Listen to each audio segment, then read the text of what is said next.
中の心と物質 I'm fucking blinding yourself, bro. Jesus. You know, you guys are going to see that for the video, but Oh yeah, man.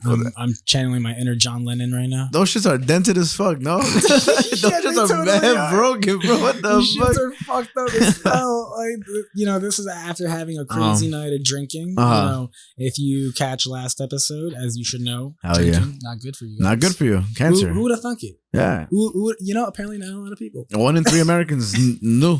So that means 2 out of 3 didn't. But you know, we're gonna do our best, regardless that my glasses are all busted and fucked up. But, that may be fucked up, but this episode won't be. You know. You know, like my glasses might be having me looking like. But I promise you guys. Yeah. I'm ready. Nice. But what do we do on this show, Frankie? Yo, today we're talking about what's happening on the Earth. Inner minds. And why it matters. This is Earth, Mind, and Matter. I'm Frankie. I'm Javi. And today we're talking about comics. We're gonna talk about a comic book. Hell yeah. Usually we talk about the news as well, but today we're talking about a comic book. We also talk about movies and albums, and we do that in a cycle. Mm-hmm. And then we go bi-weekly news to the album, news to the movie, news to the comic. Then we re-up the cycle. And we changed, you know, our host position. So today I'm hosting the comic thing. Sounds confusing. Just listen, and it's not. You know, it really isn't. And I guess at the end of the day, we're just talking about comics. That's what I'm saying. On this episode, today we're talking about a comic book and a comic character. Mm-hmm. You know, this is the comic. Yep, this is it. All right. No, we're talking about Peacemaker, right? Which has gained a lot of popularity lately. Oh yeah. And I'm pretty hyped because I'm tired as fuck. I'm not gonna lie to you, but I do think that this character in itself, even as I was doing the research for it, also like wakes you up, you know, because it's exciting and fucking. I mean, he wasn't in the first Suicide Squad movie, right? No, he wasn't. So the second Suicide Squad movie was awesome. Yeah. Right? Like that shit was real fucking good. The first one, not a lot of people were big fans of it. I remember when I went to go watch it with Brian in theaters, like we were like, yo, this is kind of cool. And then everybody was like, this shit is ass. We were like, damn, bro.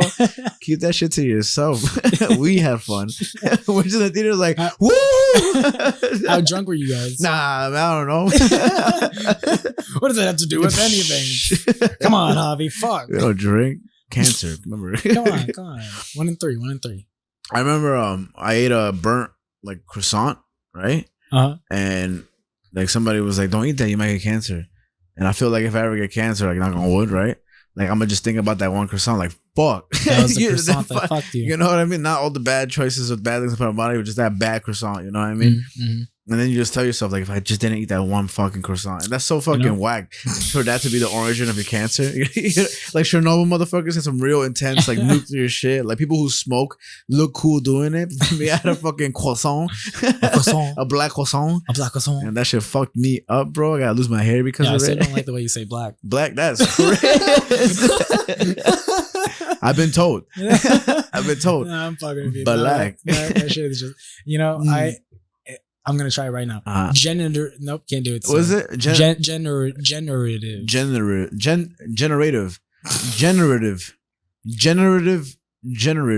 One time I said black, and then Beatrice was like, "Why'd you say black like that?" I was like, "What do you mean? Why I said black like that?" And I was like, now when I'm like saying black, I'm like. You know, and it's funny because before we jump into the comic real quick, I'll say that I recently saw the new Planet of the Apes movie in theaters. What the fuck, bro? No, because this is gonna relate to what you just said. Black? Yeah. Okay. Just listen, motherfucker. So, we had seen the movie. Get out the frame. Just creep out. We had seen the movie. Hey, listen, I'm John Lennon. All right. Peace. Known racist. No, I'm just kidding. He wasn't. But anyways, we had seen the movie with Lucas's friend who is white. And later when we were leaving the theater, his friend was trying to make a joke about Lucas, like almost trying to say like something about like Lucas being like an ape. But he caught himself like as he was like trying to do it. Yeah. And like I was also like and he caught himself and he was like, yeah, nah, I'm just gonna not. And like it's tough. And I was like, yeah, I told him, I was like, listen, man, as a white dude, you got to be careful with those type of jokes. Like when you say in public. It's funny how that is a real real like what's it called like walking on eggshells thing. Because if I feel like if you saw a black person like doing monkey things, you know, like ooh ah, like making those noises and swinging from trees and vines and eating a banana and like doing everything a monkey would do, and you're like, oh, that guy's acting like a monkey, everybody would be like you'd be like, what the fuck you mean? Like, and you just are like you know, you're like, what the they're like, how disgusting. You're like, what? All I gotta say is keep your damn dirty stinking paws off of me, you dirty ape. And I think even with kids, you know what I mean? Like I imagine the scenario has risen so many times, but like it's like a Hispanic parents and white parents and black parents.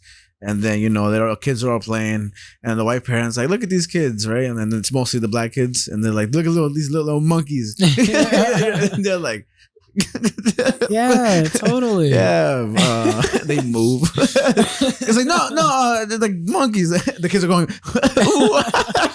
Straight up monkeys just come in too. I wonder when you see a black kid on the monkey bars, like you just gotta be like, oh, he's in the bars. you just gotta look away. He just in the bars. Like it's not happening. Just you know. Watch monkey bars be racist somehow. So monkey bars are gonna get canceled. Yeah, man. They're gonna get fucking canceled. You know who also tries to get canceled? Peacemaker. Peacemaker does try to get canceled. Fucking okay, let's go back to Peacemaker. Talking about fucking black people. What's it called? Yeah, so we're talking about Peacemaker Tries Hard, right? This is a crazy good comic, and it's written by Kyle Starks. The artist is Steve Pugh. The colors is by Jody Belair, and the lettering is by Becca Carey. There was also another name on there. I didn't put it in because he's in charge of something else, but I don't know if you want to read it off. It's like he's like the cover of the what's it? The cover artist? The cover artist and everything. What's his name? I don't fucked up and didn't put it here. I don't know. No, it's past the first 3 pages. It's right there. But you should show the camera the art. I should. I mean, I'll throw it up on the widescreen as well in post. Let's see. Chris Anka. I wasn't confident in it. But Chris Anka is the cover artist to this series. And are you familiar with any of these people? I'm familiar with Kyle Starks and Chris Anka. Okay, cool. Because Kyle Starks, I know that he's done more comedic stuff before. Yeah. I can't remember what like other stuff he's worked on in the past, but I know he's done more comedic stuff. I think he kind of came from a film background, if I remember correctly. He writes from Rick and Morty comic book. Okay, cool. He's written for a Rick and Morty comic book, I think, for a long time. I think he's the longest tenured writer for Rick and Morty comic book. He's got nominated 3 times for an Eisner, and he's from Southern Indiana. The books he was nominated for was Sex Castle, Rock Candy Mountain, and I Hate This Place for best humor publication. I don't know if he's won anything, but man, this guy's fucking hilarious. Yeah, he's so funny. It's fucking insane how funny this book is, and that's why covering this book comic, what's it called? Like, I think bringing up the show is so crucial, you know, and the character John Cena plays is because that's what he tried to embody a lot. Mostly, even in most of his interviews, he says like, if this character reminds you of who you saw on the show and in the movie, like that's exactly what I was trying to do, because John Cena did so well capturing that character. He's like, why would I derive from it, or not derive, no, stray from that, whatever. Derive also but what's it called? So I think when I was reading this, man, I just like genuinely was like laughing, you know, and it's so cool when a comic makes you do that, because there are some things that when you read anything, you know, you kind of like laugh, you're like, or like whatever, but like, it was just back to back, like kind of mimicking exactly who John Cena plays, and I have a couple of things here because it's pretty fucking funny. Real quick, on KyleStarks.com, KyleStarks, you can buy all his books that he'll sign for you. Nice. You can join a $5 a month sticker club. Cool artwork, watercolor commission, and but the comic books being signed is pretty dope, because some of them are cheap, like $20, and so and he runs it all himself. So while also being a writer, he does all these things by himself. So that's crazy. And I'm also familiar with Chris Anka, the cover artist, because they would do the arts for a while on the Runaways when I was reading that at Marvel, and so like their art is just incredible. Man.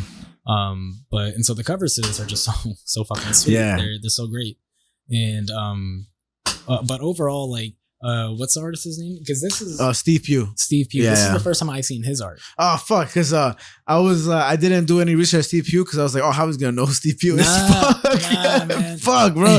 Because I feel Kyle Starks. I was like, oh, Rick and Morty, something like that. So I was like, oh no, Steve Pugh will be fine.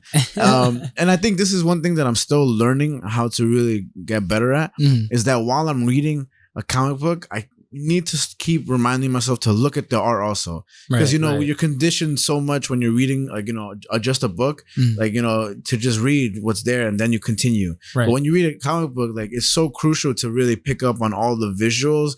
And I did read it halfway through with the book, and I finished reading it on my phone. And reading on a phone, and especially a small phone, sucks because then all that detail kind of gets minimized and you're distracted from it. So you need an iPad, dog. Yeah, I know, bro. Fucking that ass. And then, but no, even then, like, even just now picking up the book and looking through the pages, it's just so much nicer to have the actual book in your hand. And I mean, and I got to pay more attention to your art. So it's not to say the art didn't do well in its own, but the writing is so strong in this, in my opinion, so I think, and being such a simple story with like a character like Peacemaker who's not like so intensely, serious like Batman or something like that. It's fucked up. Like it keeps that R-ratedness. Like this is very much like a R-rated, M-rated book. Like to Steve Pugh's credit, like the art that he does in it is really incredible. I think where it mix of Jordi Belair's colors. It has such a nice like muted flat tone to it. Which works really well in the sense of that Peacemaker is very low key in terms of the grander like DC scope. So it's like having something that like feels a little more to the ground, like boots on the ground type of story. I feel like that shows off in the colors and the art for sure. And he's done the Flintstones. Nice. There's a bunch of his work is basically the Flintstones and Billionaire Island, Cult of Dogs. He's done a bunch of other Peacemakers. Oh no, he's done Age of Ultron versus Marvel, Hellgate London. Okay. He's done Superman. He's done Paradise X, Counter X. I'm just reading Wonder Woman, Hellblazer. He's been on for a while. He's a British artist. Animal Man. So Steve Pugh has obviously, Steve Pugh is a British comic book artist who has worked for American and British comic producers, including DC, Marvel, Dark Horse in 2000 AD. He broke into the industry early 1990s, working on Hellblazer at DC's Vertigo Studio. He is known for doing both pencil art and inking on issues. He's 58 years old. Nice. That's a straight Wikipedia read. That's straight it's up. All wrong. That's straight up. We didn't fucking research that. So come on, Frankie. But I think the art is so dynamic where it's like everything feels very fluid and like flows very well throughout the panels. Like I know I talk about it a lot in other episodes. It's probably been a while since I've explained it, so I'm going to explain it again to any new listeners. But like panel composition is a very important thing in comics and stuff. What is panel composition? So like when you think of composition, you think of like how something is laid out. Okay. And so when you have panel composition, you think of how all the panels are laid out on a page. And how they're composed, if you will. Yes, exactly. And so when you have really good panel composition, it can really take your story a long way, because if you're just not to say that there's one right way of doing it, because everyone has their own style. Yeah. But there is an effective way of like doing panel composition that also goes tandem with the art that you include within each panel. Yeah. Like I'm thinking of the page, I forget which issue, if it was in the first or second one, when he's kind of like sitting to himself in the dark. Yeah. Not even in the dark, but like everything just turns black around him, and he's just kind of sitting there all sad and shit. And like talking about how like, damn, like no one fucking likes me. Yeah.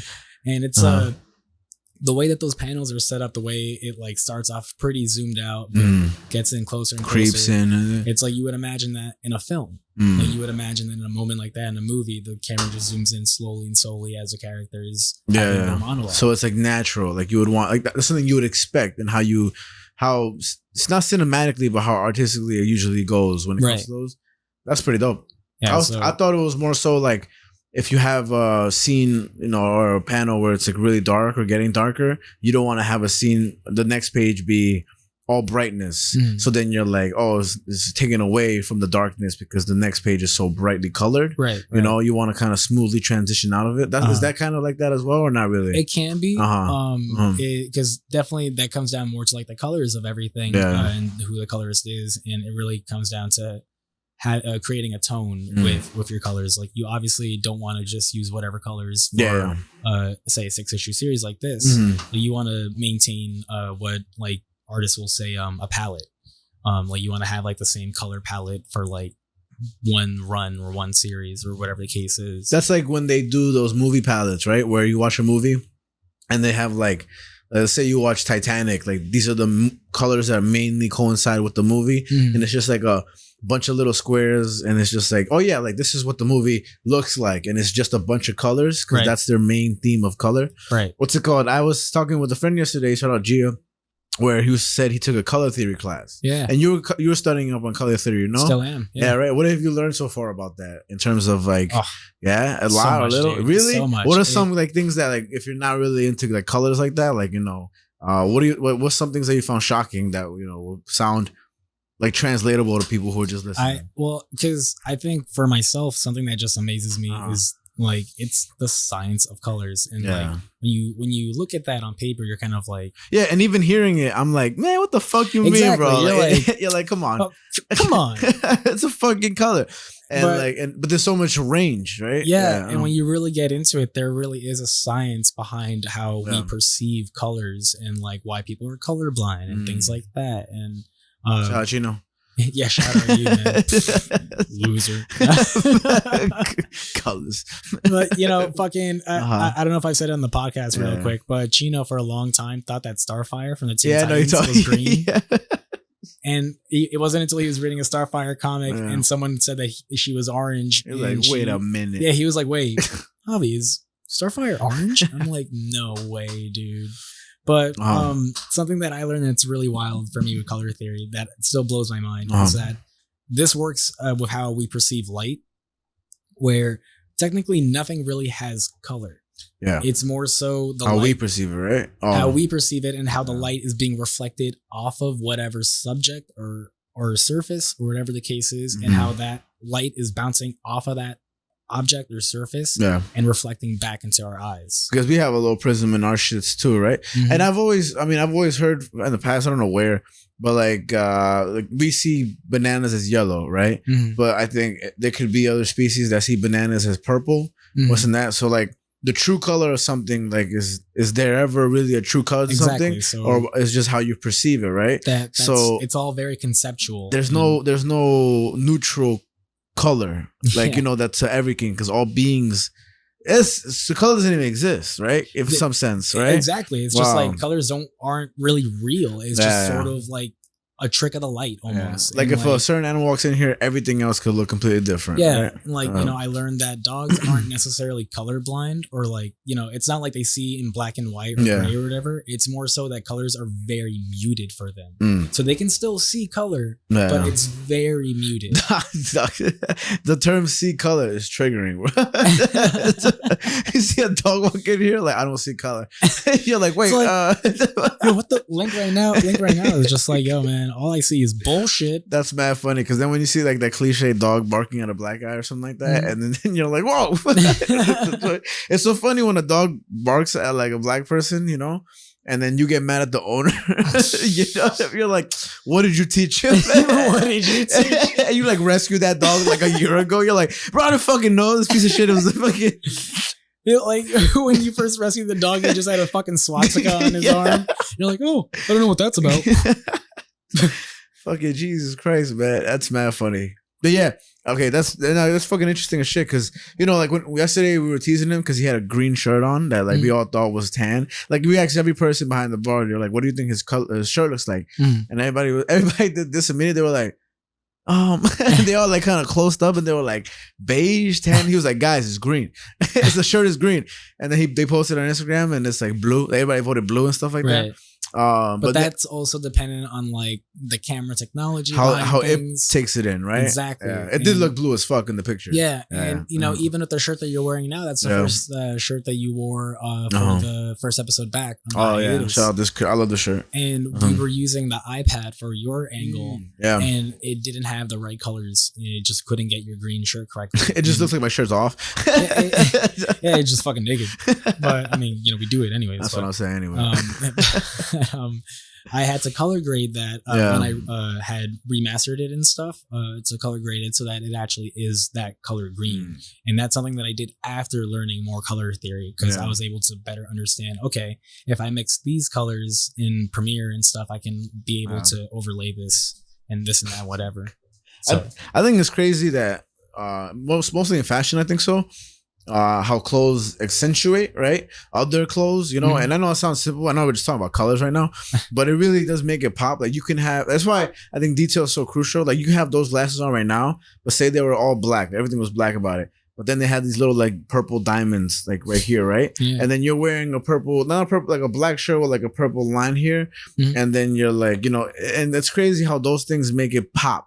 Yeah, you know, or like people's eye color when they're wearing blue in a certain shirt. Like it's so interesting. And I think really at the core of it is like when you think about animals and how like they're mostly intrigued with other animals because of the colors they have on them and stuff like that, or like the tree frogs we see later in Peacemaker, how like those are poisonous, you know, and why is that so alerting? Like how did nature evolve to a point where like it almost alerts us when something's poisonous? It could also be the chemicals in the poison cause them to be much more bright, you know, but even then, and how like humans are so infatuated with that shit, because like a leopard or whatever, a cheetah, like we're gonna fucking kill that shit, wear a coat. Like it's so fucking weird, man. It is. Yeah. So I mean, imagine wearing a Link as like a scarf or something. Socks. That's fucked up to kill an animal to wear as socks. It's like the worst piece of clothing to turn them into. Like a jockstrap. Oh no. So fucking cheetah jockstrap. I'm like, don't worry, Link, you're always with me. But yeah, that's our beehole. We haven't had a beehole in a while. I mean, boy, we haven't met episode. We just haven't said beehole in a while. Honestly, we haven't said beehole in a while. Well, do you know a little bit of history of Peacemaker? Now, I really don't know a lot of history about Peacemaker. I will say that I know that for James Gunn, this is something that I learned when I did interview for Marvel that one time. Yeah. Where I learned this online, but then I also found out once I interviewed with them for a little bit that James Gunn, when he was doing Guardians for the first time at Marvel, because if you look at the original Guardians lineup in the comics, it's extremely different from what the movies are. Okay. And James Gunn did that because the people you see in the movies now have been part of the Guardians at different points in time of that comic history. Yeah. But James Gunn wanted to pick the really like C-list characters out of those like out of the history there, because there's something about like C-list characters that really like jumps out to James Gunn. I heard him say something like that, where he likes to get characters that he doesn't people don't really like, and kind of get that value out of them and stuff like that. Something like that. And so I had found out that he did that for Guardians, like just online. And then when I interviewed with them for Marvel, I had found out that Marvel they have a whole department where they essentially like remaster old comics for purposes of that nature. Wow. And that James Gunn did it for Suicide Squad as well. And that's how he was able to get Peacemaker in for Suicide Squad, because he was like, yo, who the fuck is Peacemaker? This guy's kind of a loser. Nice. That's dope as fuck. Well, let me tell you then, because it's pretty cool and it's kind of quick, but I found this like, I had a feeling you wouldn't know the history of Peacemaker because he's such a, not a new character, but such a rejuvenated character, and pretty modern now, you know? And it's actually pretty incredible, because I remember when the show Peacemaker came out, I don't think I had seen Suicide Squad 2 yet, but I was like, what the fuck is this? Like, who the fuck is Peacemaker? Is everybody getting a show now, you know? And the fact that it was John Cena, I was like, but I think the second I fell in love with John Cena was a scene where I think he's creeping up to the 10 and he starts killing everybody in Suicide Squad 2. And I don't know what it was, but he's so fucking funny, man. Yeah, man. Like he so plays it like that. He was born. I mean, obviously he's one of the greatest like WWE wrestlers and this and that. But like he's had serious roles in the past. But this is like such a crazy good role. And I think I'll get to it a little more later. But I'll say this. I think, Peacemaker show has a 94% on Rotten Tomatoes and an 8.3 out of 10 on IMDb. IMDb. And even when I watched it full through. I told Beatrice to watch it. She's like, nah, I'm not going to fucking watch that shit. And then she finishes the whole thing and she's like, bro, I'm like, what? She's like, you didn't fucking tell me there's no season 2. And I was like, my bad, paranoid. She was like, you told me I gotta fucking wait for season 2. She was ready to binge like 6 seasons, you know? That's awesome. So it's crazy how, like, you know, you don't have to be a fan of superhero movies to be attached to this, right? Right. So I'll say to that regard real quick that's actually something that James Gunn really excels at. Yeah. In making superhero films, and that's something he's very conscious of when he makes these films. Where he's gone on the record of saying that for him, when he thinks that when people talk about superhero fatigue, this and that, whatever, he thinks that superheroes films are never gonna die, but that they can become very few and far in between, kind of like how Westerns have become. Because when Westerns first came out, there was a huge saturation of those type of movies when they first came out. And now they're very few and far in between. And he can see that happening to superhero movies. But the way to prevent that is by interjecting different genres within to the superhero films. That's awesome. And just like a branch out to like some really fucking, I don't know if niche is the right word, but like some random fucking guy. For James Gunn, niche is definitely that's what it is, right? Yeah, because like you look at a character like Peacemaker and you look at the show, and it's very much like a superhero thing, but it's also like a drama. Yeah. There's a lot of like so heart intense. Yeah, and definitely. So it's stuff like that where it's just you wouldn't expect that, like watching like Avengers 5, Kang Dynasty, and then Jonathan Majors. You wouldn't expect it, and then when you see it being executed, you're like kind of iffy on it, but then you really fall into the whole drama of it, and you're like, bro, like I have no choice but to love this, you know? And I think that and The Boys really does an amazing job capturing an audience that, like, you know, has no idea what the fuck this is about. Yeah. The Boys has been a comic beforehand. Yeah. That's incredible. That show is so good. It is. I wish I watched it more focusedly, but I think when I watched it, we were just all getting fucked up in Philadelphia. Right. But it's fucking awesome. So what's it called? So Peacemaker, right? Christopher Smith, that's his name, right? His first appearance was in 1966, featured in Carlton Comics Fighting 5, number 40. Carlton Comics does not exist no more on that shit, right? Or Fighters, one of them, but you know, fighting, right? The Fighting 5. So Peacemaker, Christopher Smith would attend the Geneva Arms Conference as a diplomat that aimed to discuss and encourage world peace. He had a shit ton of weapons, but he never really wanted to use them at all, right? But then some shit happened that went against his morals and made him think, and he said he's gonna vow to physically fight for peace without using lethal force, kind of like Batman, right? What's it called? Even when he'd use his laser helmet in public, he would apologize to the people, and he would be like, "I hate violence so much, like I'm so sorry," you know. But then he reappeared in 2 issues of Fighting 5, and then he got his own 5-issue solo run. Eventually being picked up by DC Comics when they got the rights to his character, right? What's it called? Then DC kind of changed up his history. And that was during his post-crisis run, where his father was a Nazi death camp commandant.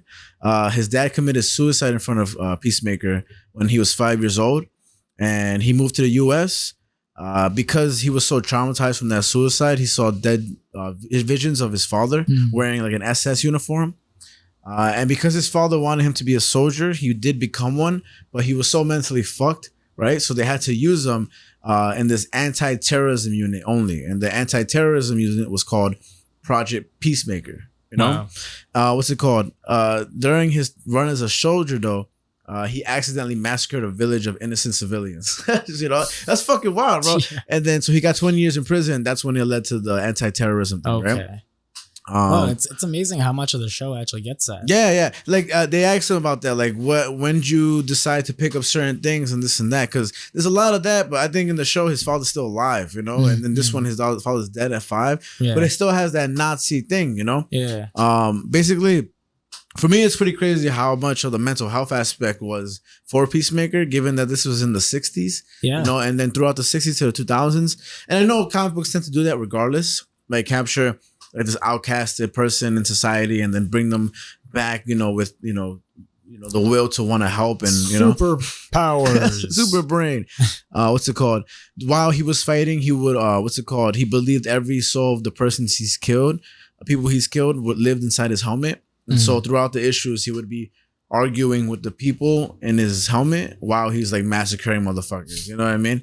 So I wonder visually how it looks like, and was it as violent as it shows it in the show? Because in the show, it's fucking crazy. That almost sounds like a more Daniel Way old school Deadpool stuff, where Deadpool had two voices in his head. Okay, and it's like a devil angel type shit. Yeah, like where one of them was like a really sophisticated like smart ass, and the other one was just like Deadpool just being a dumbass. So it was like, instead of a devil and angel, it was stupid and stupider. Okay.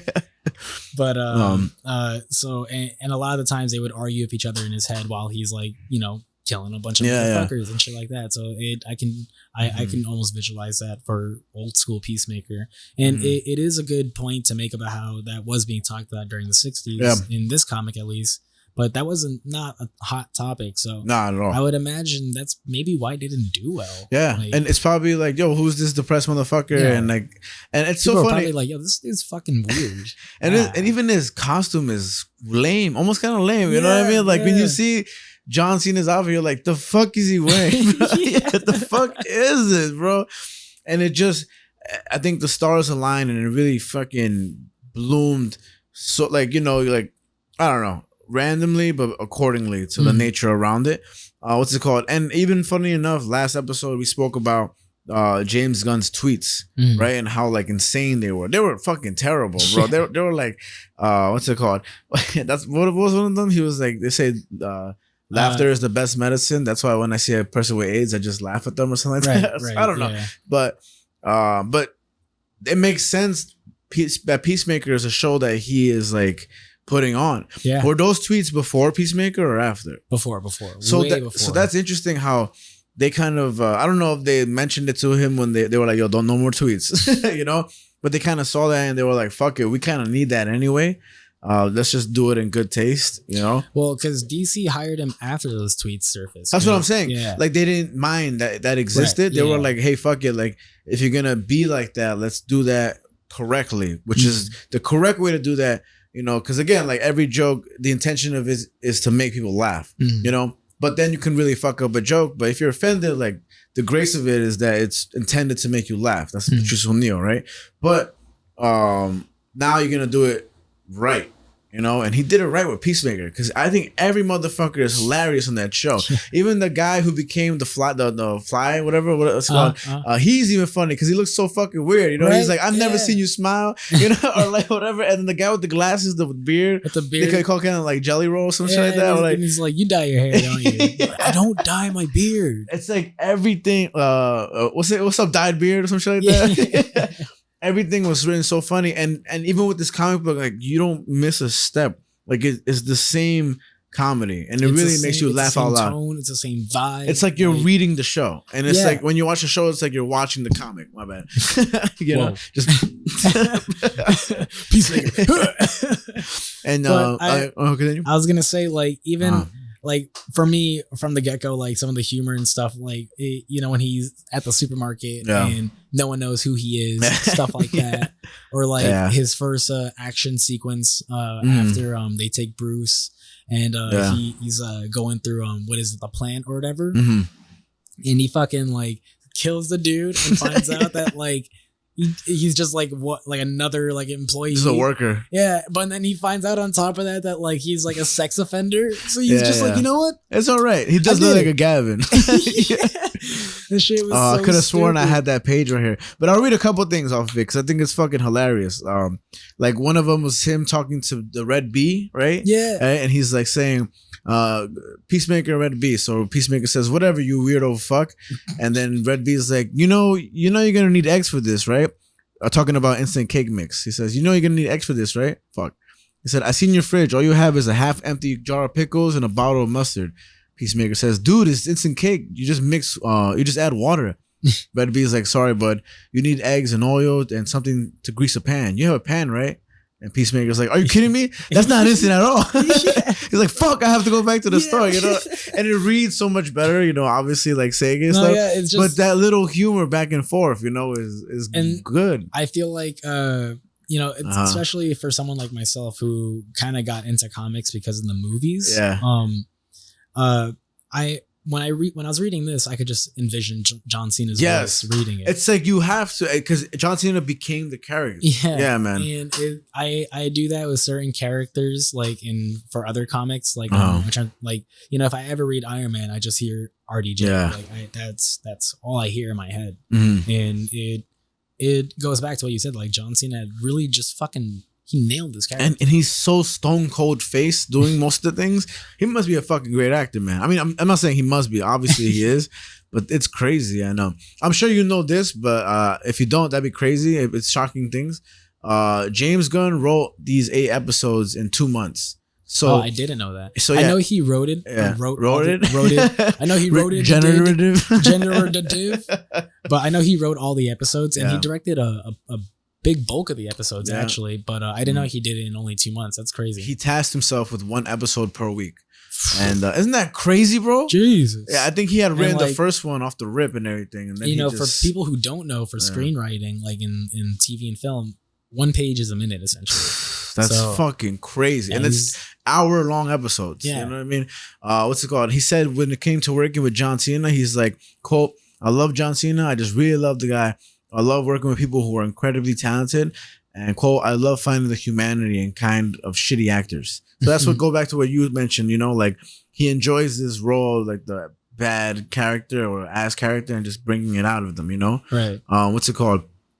When it came down to the Nazi thing, he said he wondered how the Nazis of today would look like, and that's why he went that route with the white supremacists and this and that. Right. And even the father's costume is crazy, bro. Oh yeah, man. That shit is so ridiculous.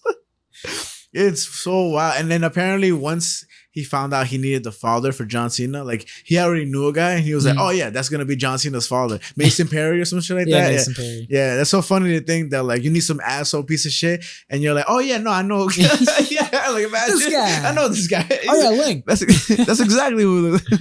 I really enjoyed the other characters that they introduced in the comic as well. That interweave it throughout the rest of the DC universe. Yeah. But you don't even really need to be like a big DC fan to read this. Not at all. Like, you know, if you've seen Suicide Squad, if you've seen the Peacemaker show, you're fine with just that. I think even without those, you'd be fine. Because I only say like maybe it'd be nice to watch either of those just to get some context. And Suicide Squad 2 is a good ass fucking movie anyway. It's such a good movie. It's just fucking good. Suicide Squad 1, alright. It's alright. It's ass. But yeah, and I really enjoy the other characters that come along the way throughout this comic and stuff, like the fact that Brainiac is the villain and shit like that. Like I didn't expect that. And what's his name? The assassin afterwards. I what the fuck is his name? How can we not get his name? He's like a major assassin character, right? Deathstroke. There we go. Fucking because I was thinking about Deadpool, and I was like, yeah, no, Deathstroke. Fucking Team Deathstroke is mad funny, bro. Fucking, he's like, you're not even my dad. All I want to do is dance and play with But I don't know if you knew this. Like, I feel like you might know this, but Deadpool is like a clear ripoff of Deathstroke. I didn't know that. But that makes so much sense. Fuck. even down to their names, because Slade Wilson in for DC for Deathstroke. And then in Marvel, Deadpool is Wade Wilson. That's hilarious. I thought Slade Wilson was Deadpool. That's hilarious. Yeah, so it's Deadpool is a complete ripoff of Deathstroke purposely. That's so cool. So I wonder, you think that was controversial when that happened? You think they got mad? I think so. That's so crazy. So. That suing stuff is so wild. But I think the cool thing, I mean, the more justifiable thing about suing is that like, you know what Ghostbusters recovered, and they didn't want to put what's his name? What was his name again? Slimer. Why do I keep saying slimy? Slimy. Like you never know how popular it's gonna get, and that's just missed out money for your own character that you had. Right. You know, so if you made a character and then Dunkin' Donuts is like, "Hey, bro, let's use that," and then it becomes a next Jake from State Farm or some shit. You know what I mean? And you're like, "Fuck," you know what I mean? Like, yeah, that's why I've talked about for myself. That like as I get more and more into the indie comic space, making my own comics, the less inclined I am to like work with Marvel or DC down the line. Truthfully. No disrespect to either company. You know, if the opportunity were to ever come to do like Spider-Man or Batman, I would fucking do that. That's so cool. But it's just more so when it comes to like creating other stuff, I really just want to make my own stuff. Yeah. And, you know, that's not to say you can't do that at Marvel or DC, but when you make your own characters at Marvel or DC, they're not your characters. Yeah, they're Marvel's characters, they're Marvel right? or DC's characters. That's interesting. So, and, you know, either company treats that aspect pretty differently, but definitely artists still have gripes with it. Yeah. Like Greg Capullo, the artist of Batman Court of Owls, he has definitely gone on the record a lot of the times of being like, it kind of sucks that like, you know, a lot of the stuff that I created for DC, like he created this character called the Batman Who Laughs, which is essentially like if Batman was affected by the Joker. And dope. They made a costume for it and everything, but he doesn't get royalties for it. That's some bullshit, man. Because he created it, but I think they would argue like, well, you're just using our base and making an iteration of it. Like you're just using what we own. I wouldn't know what the fine print would be, but it's just basically like, well, you made this for us. Like this is ours. So the way, I mean, what if it's like music, right? Like if I write a song, right, and then you remix it. Right? Is that your song now, or is it always my song? Because it's a remix. A remix is my song, right? Yeah. But then I think you would still need credit for that because that's where like sampling gets involved. Yeah. That's a fucking mess. That's like Jesus Christ. Just that's definitely like a huge thing, and so that's why as I get more into the indie space, I'm like I want to just make my own shit. So that way it's like I own this stuff. These are my characters. And even if you were to get hit with like a plagiarizing thing, like all right, well you'd be like, okay, how can I tweak it to just make it my own? You know, this and that. Whereas in Marvel, I mean, if you were for Marvel, you probably win if anybody else sue you. You know, because they got so much fucking money, bro. Jesus Christ. God damn. Whoa. What's it called? This is just a side note, but James Gunn is set to produce a riff on the classic Looney Tunes titled Coyote vs. Acme, which will star John Cena.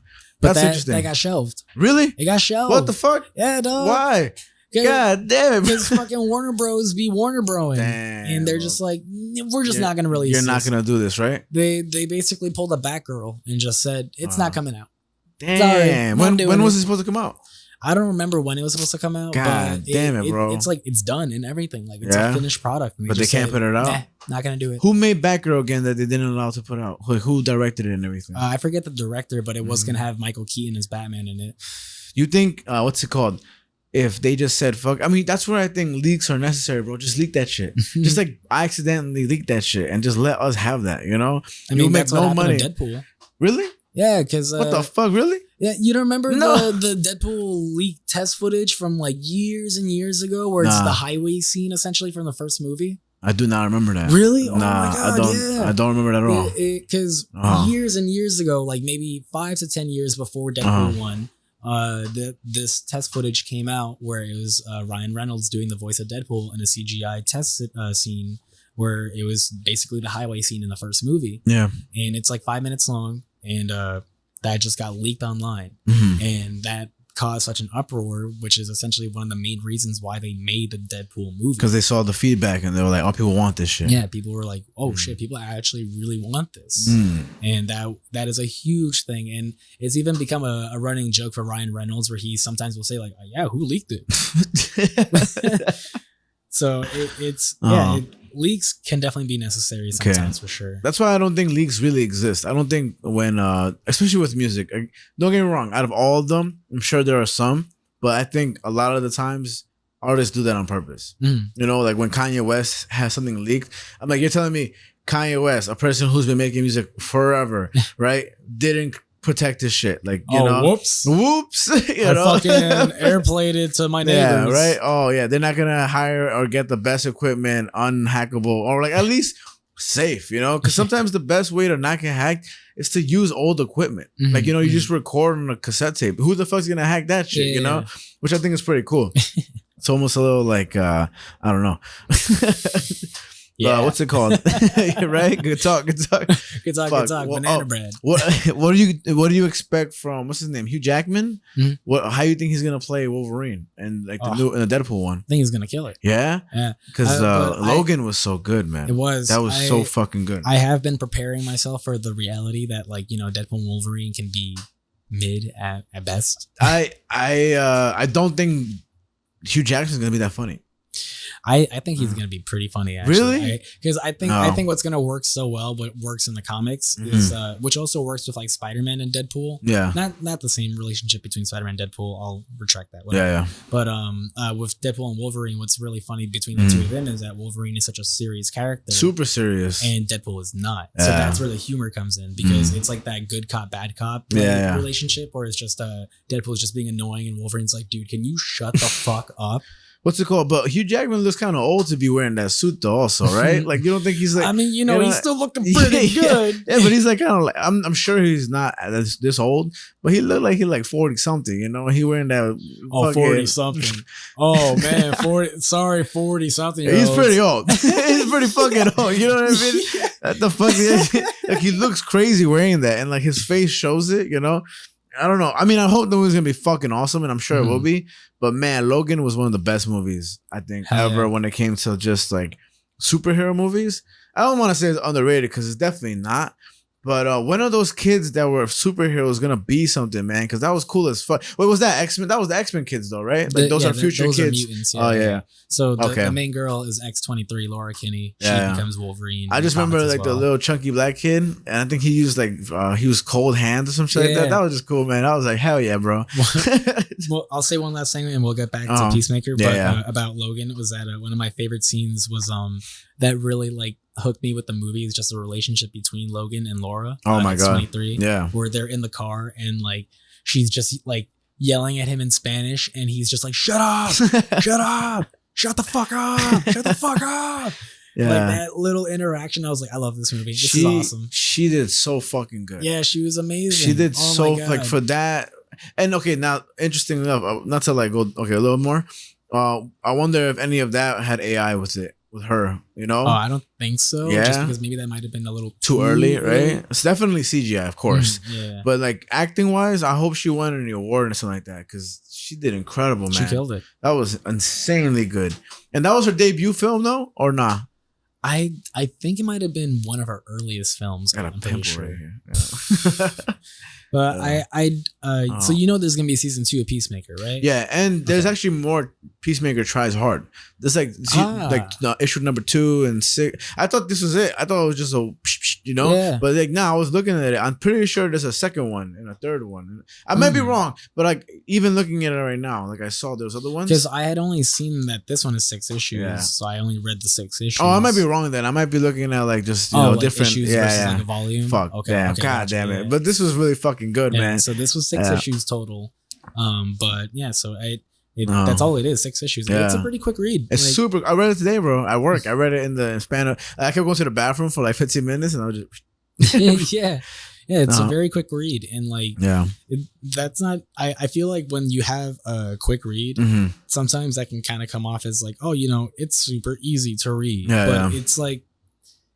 That's not even a diss at all. No. It's not even a complaint. It's just like Kyle Starks just did such a good job of like making the dialogue just flow. Just like, you can just go from page. You want to go from page to page because you're like, this is going flowing so well, so funny, so interesting with a good plot. Like it's a good simple plot. It's almost like how we describe Mad Max. Like like that's the core of it all. Like when you got some good shit, like, and you don't really got to be that fully detailed or like heavy, you got Mad Max, you know what I mean? You got that real incredible stuff, but like the base of it is so simplistic, but you fucking executed so amazingly with everything else, right? It's impressive. Like there's a line right here where Peacemaker's walking into the bar and these two guys are talking, and then it just starts off mid conversation. He says, so they says to me, Delmont, you best not stick your hand in there now. And so what did you do? Well, I stuck my hand in it. It's like, so dumb. It's just like I could hear like you motherfucker saying that shit at bar 43. like Anthony like, well, I stuck my hand in there. And then Peacemaker walks in like, what the hell, bro? And it's just like the writing is so crazy. And even reading it out loud is hard to capture, because you read it in your own tone, but the tone you find the funniest. But when you say, well, I stuck my hand in it, like you're like, exactly what that is, Yeah. And it's so fucking impressive, man. No, I I really enjoyed the writing a lot. Like, it really makes me want to read those Rick and Morty comics now. Yeah, man. Because I'm just like, damn. Because they must be fucking actually funny. They must be like, because if he's like one of the longest tenured writers for Rick and Morty, and it's like, considering that Rick and Morty is a pretty big property, and they have had him for this long. He must be pretty fucking funny. That's what I'm saying, man. And I don't know. It's pretty cool to see comic books that make you laugh. Because for me, I mean, I don't know. I think when it comes to comic book, this is probably the hardest I laughed at one in a while. Okay. Sex Criminals, I think, was pretty fucking funny too. They can't go wrong with that one. I was gonna say, I think that might have been the last comedy comic we looked at. Yeah, like where it purely strived off just comedy with like a superhero plot. Right. But then I think back to Court of Owls, how good that shit fucking was. Holy fuck, man. But those impact you because that one again, it was the first time I turned a comic book to like read it. But then I remember like turning the pages, getting to the page where his face is all fucked, and I was like. Like my Batman. No. And it's fucking incredible, so yeah, like you said, even if this plot for Peacemaker, it's pretty simple. It's basically just like John Wick almost. Pretty much. It's like when you have something as simple as that, it's like, it's hard to fuck it up. Yeah. And so I think what it is that a lot of times other creators will try to spice it up too much. Yeah. Or give their own version of it that just completely ruins it and stuff like that. Nah, but James Gunn pretty much wrote this. But no, Kyle Starks is fucking talented as shit. Yeah. And it makes me want to read more of his stuff. I want to see what else he can do when it comes to these books, especially if the other 3 books were nominated for Eisners. Right. That's insane, Yeah. And again, Steve Pugh and Jordi Belair are just incredible with the art all throughout. Not to undermine it. No, of course, because like the action and stuff throughout the comics is pretty funny. Yeah. Like in the sense that it's so exaggerated. Like when motherfuckers like are getting like shot up, they're like, and then one of the things is fucked. When he uses the fuck beam on it. And it's stuff like that where it's like harkening back to when I was saying it's very dynamic, his art style, where everything feels so fluid and just like it looks like it's in movement. Nothing looks still. And I'm looking at it right now and I'm seeing exactly what you're saying. And it's just things like that, or like again back to the plant scene when he kills that dude and like he snaps his neck. Like it's such an exadrated neck snap. Yeah. Like talking about when you were saying like a neck snap in movies is so unrealistic. That's exactly what I was referring to. It's exactly that. So it's just it's stuff like that where I'm like, Steve Pugh really killed it with that. And it's just I find that added to the humor of it alongside the writing, where it's just like it's so exaggerative and just so silly. It's it all just like comes down together, melts together. Yeah, I don't know. I forget who it was because it was we were doing the anthology when you were featured and stuff like that.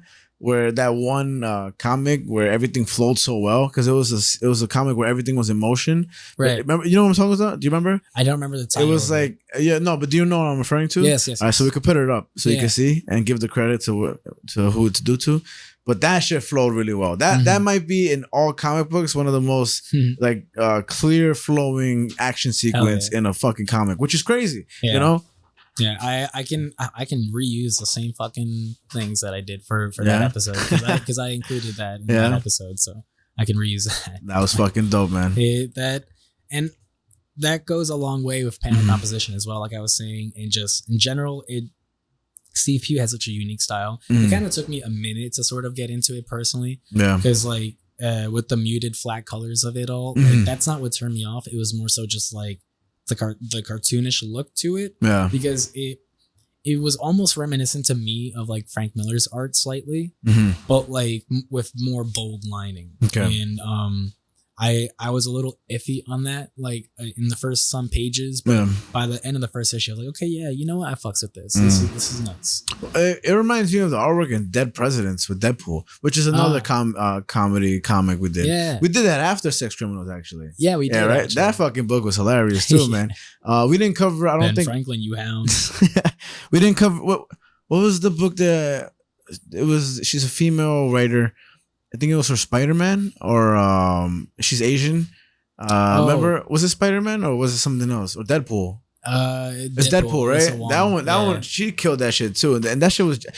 She was the writer, right? Yeah, she's the writer. We didn't never covered it here. We should. No, we haven't. Yeah. What was the run called? It was called Deadpool. I don't know what the run is called, just because I only ever read the first or second. No, I think I read the first 3 issues. I think so and too. That's when I stopped reading weekly issues and stuff. But that shit is good. But it was really funny, and I really enjoyed it. That shit, like. I was like, damn, Alyssa Wong. Yeah, you got some humor to you. It must suck to like write a comic that's supposed to be funny and it's just like bombing, but like comic version and putting it out and shit like that.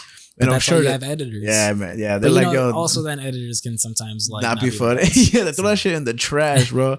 Nah, I don't know. But I mean, I said it before. Deadpool is definitely like one of my dream characters to write. That'd be cool. Like, I really want to write Deadpool one day. I think I always tell people. I would love if I could annoy people the way I do in real life, but on the page with Deadpool's voice. But the more that I learn about Peacemaker, even in this episode and watching the movies and the TV shows and reading this comic, like Peacemaker's fucking sick. Yeah, man. Like he's such such a good character. And it's like, I had no idea this comic had come out. Like you, nice. so you got me with that. I think when I went to Action City Comics, shout out Action City Comics. I think I just picked it up because when I go in there, I don't know what to buy. Like I remember last time I was like, what the fuck do I buy? Right? But when I picked that one up, I either picked it up out of complete randomness or the guy who worked there. I think his name, not Eric, the other guy. Sorry, I forgot your name. If you ever listen to this. He had told me, he's like, yo, this is so fucking good, bro. Like, nice. So, like I finished it and I was like, all right, cool, I'll check it out. And 9 times out of 10, they're correct. Yeah. There's another one, I forget what it's called, but the way he described it was saying like, if Animal Farm met Dexter, and it's like, I still haven't read it at home. I'm fucking so lazy. But again, Beatrice read it and she got hooked and she read all like 4 or 5 issues that I have. Nice. And she's like, this is so fucking insane, bro. That's actually how I read Coda. Because it was just completely suggested to me off of a random like thing. Because I remember the first issue came out, I saw it on the shelf, and I was like, "What's this about?" And like one of the guys that works in Midtown Comics was just like, "Oh, it's a new comic from a debut writer artist," and he just kind of gave me like the rundown of it. It's like Lord of the Rings meets Mad Max. I was like, nice. Yeah, right. I'll be taking a look at this. I like those. I like those pictures. Like Eric Andre posted a picture of himself, like in a woman's body. You know what I mean? Like morphed, whatever. Like looking ugly as shit. And then the comment that's always like, unzips pants. God damn it! I'm always. And on that note, that's Peacemaker. That's Peacemaker. Oh yeah. Give a little minute. Oh yeah, they were talking about the chord. I forgot who shot the scene. I forgot the whole chord and anything. But I'll say this: when I watched the show, I did not like the intro at all. Oh, when I saw the do you really want me? And then halfway through the show, I'm like, fuck yeah, I completely get this. I completely understand why this is the intro. You know what I mean? Like, it's so done so fucking well. Everybody just. It's so silly. It's so ridiculous. Like it is such a tone setter. Yeah. Like fuck yeah, Peacemaker. Yeah, man. Hell yeah. Fuck yeah, James. This is one of the funniest. Fuck yeah, Kyle Starks. Fuck yeah, Steve Pugh. Fuck yeah, Jordy Bell. Oh, you motherfuckers. Chris Anka. Yeah, let's man. go. Monkey bars. What's it called? This is some of the funniest I've ever had reading a comic book. I may look and sound tired of shit. I am, but it really is fucking incredible. You almost sound like you're high. Really? Yeah. That's why I'm sleepy, bro. I'm like, yo, bro. Peacemaker. This shit was so fucking fun, bro. But check out the socials. The socials: Earth Mind Matter Pod on TikTok and Instagram. Earth Mind Matter on YouTube. Call us. Don't call us. Don't call us. Please, I mean, you can call Link. You can call Link anytime you want, bro. Link. That kid is knocked the fuck out. He's hitting us with the. Oh, and we're done.